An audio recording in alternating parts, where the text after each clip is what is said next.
L'éternel débat, dans quelques jours c'est Noël, est-ce que vous ouvrez vos cadeaux le 25 matin ou le 24 au soir? Moi en fait dans ma famille on fait un truc et qui du coup, mais je pense que c'est parce que je le fais, mais me paraît être la chose la plus logique.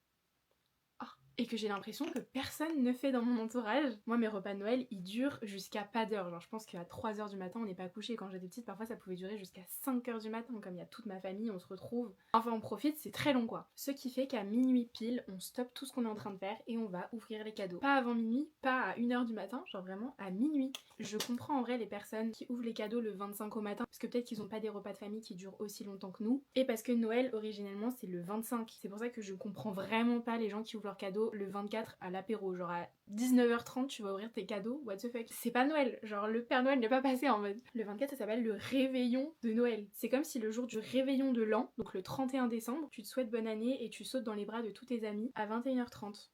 Bah non, c'est le réveillon. Et nous du coup on fait un peu un mix des deux, mais comme nos repas sont pas du tout finis, on se voit pas attendre le lendemain matin à 10h ou 11h quand on va se réveiller, alors que bah techniquement comme il est minuit, on est déjà le 25. Et on est le 25 dans la nuit. Donc en fait quand j'étais petite ça marchait hyper bien quand on me faisait croire au Père Noël, parce qu'à minuit pile on est le 25, on est dans la nuit, c'est là où le Père Noël est censé venir. Moi il y avait vraiment une organisation particulière tant que je croyais au Père Noël. Faut savoir que j'étais la seule petite cousine de mon âge, etc. Bizarrement à 23h50, ma mamie me proposait d'aller promener le chien, ou d'aller me mettre en pyjama, ou d'aller chercher le Père Noël justement. Donc on faisait un énorme tour du jardin. Elle me mentait vraiment sans scrupule, elle me pointait du doigt, elle me disait regarde il est là-bas, il est là-bas. Du coup on courait. Et en fait pendant ce temps-là, toute ma famille qui avait caché tous les cadeaux dans le garage allait chercher les cadeaux hyper vite et les mettait sous le sapin avant que je revienne. J'ai vu récemment des parents qui disaient qu'ils allaient pas faire croire au Père Noël à leurs enfants, alors que pourtant ils célèbrent Noël, donc c'est pas du tout une question de tradition ou religion, mais parce qu'ils estiment que c'est malsain vis-à-vis de leur enfant, genre parce que c'est leur mentir en pleine face, etc.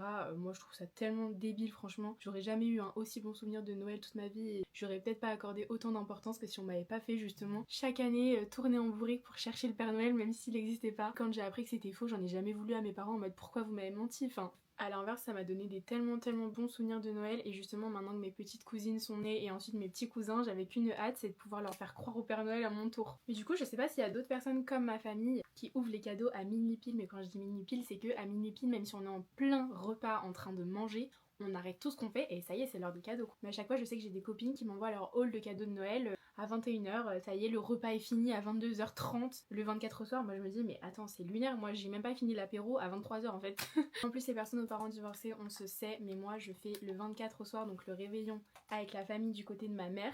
Et le lendemain matin, je me réveille et c'est reparti pour un repas qui dure de midi à 18h chez mon père et ma belle-mère. En tout cas, je trouve que je donne beaucoup mon avis sur l'heure de la distribution des cadeaux pour une personne qui, un 22 décembre, n'a toujours pas fini d'acheter ses cadeaux pour sa famille. Bien évidemment, je rigole, hein, si vous ouvrez vos cadeaux le 24, libre à vous, et tant mieux, vous en profitez en avance. Enfin bref, on parle beaucoup de cadeaux, mais je tiens à rappeler que Noël est avant tout une fête de partage, que certaines personnes n'ont malheureusement plus la chance de pouvoir le passer avec certains membres de leur famille. Donc ça peut être un moment compliqué de l'année, et il y a aussi certaines familles qui n'ont pas forcément les moyens d'offrir des cadeaux chaque année. Donc voilà, c'est surtout le moment de se retrouver, de profiter de sa famille, des proches qu'on a encore dans notre entourage, et je souhaite plein de courage aux personnes qui le fêtent seules, qui n'aiment pas Noël pour X ou Y raison. Après voilà, moi je fais plein de gros bisous et à demain.